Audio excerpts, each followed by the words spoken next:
जय श्री हरि विष्णु, जय श्री लक्ष्मी नारायण।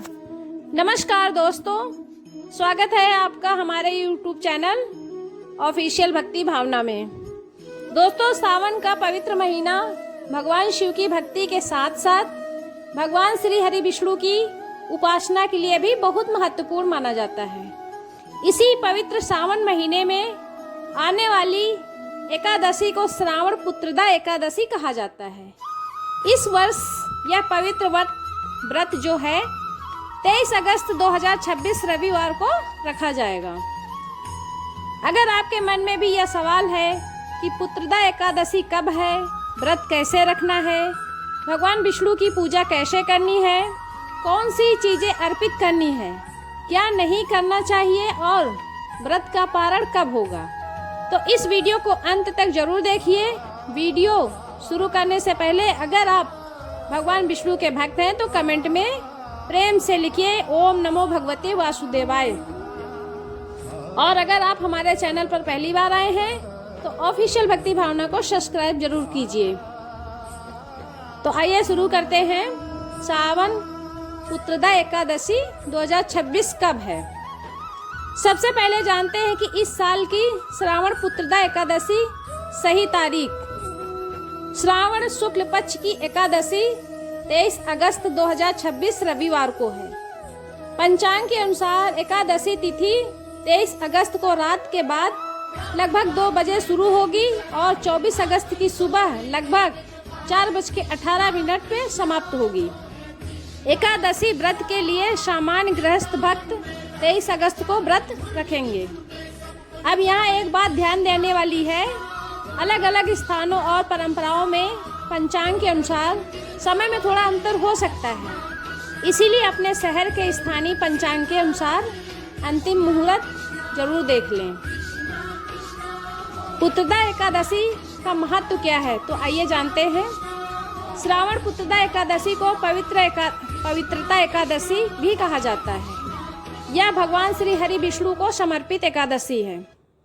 पुत्रदा शब्द का धार्मिक अर्थ है संतान की कामना और संतान के कल्याण से जुड़ा हुआ। परंपरा में इस व्रत को संतान की सुख समृद्धि, परिवार की शांति और भगवान विष्णु की कृपा की कामना से किया जाता है।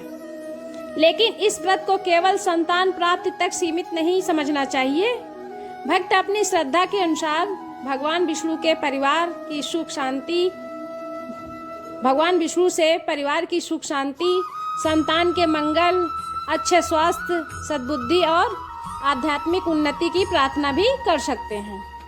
एकादशी का मूल भाव क्या है? मन को संयमित करना, भगवान का स्मरण करना और अपनी दिनचर्या को सात्विक रखना।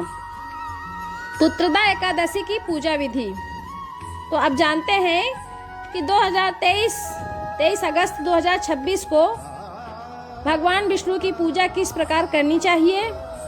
सुबह सूर्योदय से पहले या अपनी सुविधा के अनुसार प्रातःकाल उठकर स्नान करें। इसके बाद साफ सुथरे कपड़े पहने और पूजा स्थान की अच्छी तरह सफाई करें। पूजा की चौकी पर भगवान श्री हरि विष्णु की तस्वीर या मूर्ति स्थापित करें। यदि आपके पास भगवान विष्णु और माता लक्ष्मी की तस्वीर है तो उसे भी पूजा स्थान पर रख सकते हैं। अब एक दीपक जलाएं। सबसे पहले भगवान गणेश का स्मरण करें और फिर भगवान विष्णु का ध्यान करते हुए व्रत का संकल्प लें। आप सरल शब्दों में संकल्प कर सकते हैं, हे भगवान श्री हरि विष्णु, मैं श्रद्धा और सामर्थ्य के अनुसार श्रावण पुत्रदा एकादशी का व्रत कर रही हूँ। मेरे परिवार पर अपनी कृपा बनाए रखें और सभी को सद्बुद्धि, शांति और मंगल प्रदान करें। इसके बाद भगवान विष्णु को जल, पीले वस्त्र, फूल, धूप और दीप अर्पित करें। भगवान विष्णु को तुलसी दल अत्यंत प्रिय है, इसलिए यदि आपके पास शुद्ध और उपलब्ध हो तो श्रद्धा से तुलसी अर्पित करें। इसके बाद भगवान विष्णु का मंत्र जाप करें, ओम नमो भगवते वासुदेवाय। आप अपनी श्रद्धा और समय के अनुसार इस मंत्र का जाप कर सकते हैं। इसके बाद भगवान विष्णु की आरती करें और पुत्रदा एकादशी की कथा का श्रवण या पाठ करें।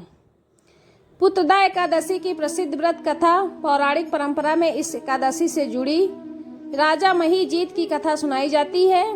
कहा जाता है कि राजा महिजीत बहुत धर्मात्मा और प्रजा का पालन करने वाले राजा थे, लेकिन उन्हें संतान का सुख प्राप्त नहीं हुआ। राजा इस बात से बहुत चिंतित रहते थे।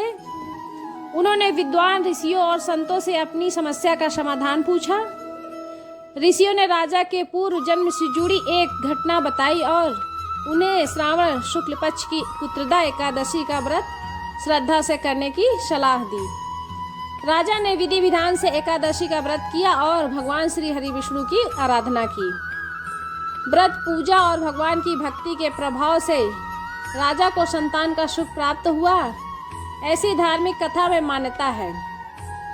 इसी कारण भक्त इस एकादशी को संतान के मंगल और परिवार की सुख शांति के लिए विशेष श्रद्धा से मानते हैं। यह कथा हमें एक महत्वपूर्ण संदेश देती है कि भगवान की भक्ति के साथ साथ सदाचार, सेवा, दान और अच्छे कर्म भी जीवन में महत्वपूर्ण हैं। पुत्रदा एकादशी में क्या खाना चाहिए?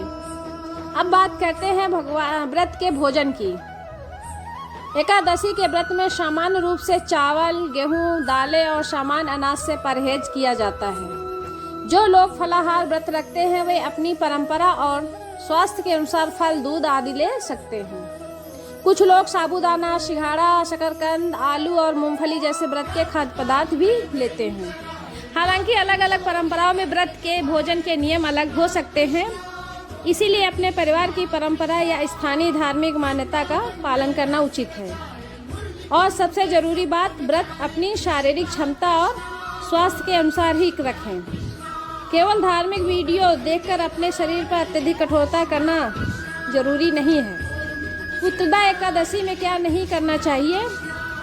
एकादशी के दिन केवल भोजन का त्याग ही व्रत नहीं है। इस दिन मन, वाणी और व्यवहार को भी सात्विक रखने की कोशिश करनी चाहिए।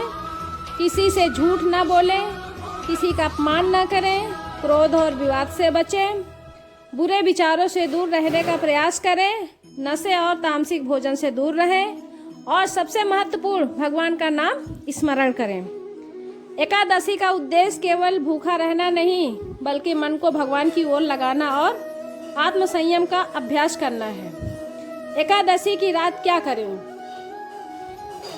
यदि संभव हो तो शाम के समय दोबारा भगवान विष्णु की पूजा करें, दीपक जलाएं, विष्णु सहस्त्र नाम, विष्णु मंत्र का, भगवान शिव के किसी स्तोत्र का पाठ करें, ओम नमो भगवते वासुदेवाय मंत्र का जाप करें। जो लोग रात में जागरण करने की परंपरा रखते हैं वे अपनी क्षमता के अनुसार भगवान का भजन और नाम स्मरण कर सकते हैं। लेकिन यदि स्वास्थ्य या उम्र के कारण रात भर जागना संभव न हो तो स्वयं को परेशान करने की आवश्यकता नहीं है। श्रद्धा सबसे महत्वपूर्ण है। 24 अगस्त को पारण कब करें? अब आता है सबसे महत्वपूर्ण सवाल, पुत्रदा एकादशी का पारण कब करना है? सामान्य गृहस्थ परंपरा के अनुसार 23 अगस्त को व्रत रखने के बाद 24 अगस्त 2026 सोमवार की द्वादशी तिथि में पारण किया जाएगा। पंचांग के अनुसार कई भारतीय स्थानों के लिए पारण का समय लगभग दोपहर 1:41 से शाम 4:16 के आसपास किया गया है, जबकि स्थान के अनुसार कुछ मिनटों का अंतर हो सकता है। हरिवासर समाप्त होने के बाद पारण करने की बात भी पंचांग में दी गई है। इसीलिए अपने शहर के स्थानीय पंचांग में 24 अगस्त का पारण समय जरूर जांच लें। पारण के समय सबसे पहले भगवान विष्णु को प्रणाम करें, फिर जल ग्रहण करें, व्रत समाप्त करें और अपनी परंपरा के अनुसार सात्विक भोजन करें। इस दिन क्या दान करें? एकादशी के दिन अपनी सामर्थ्य के अनुसार दान करना भी शुभ माना जाता है, जैसे आप फल, भोजन, वस्त्र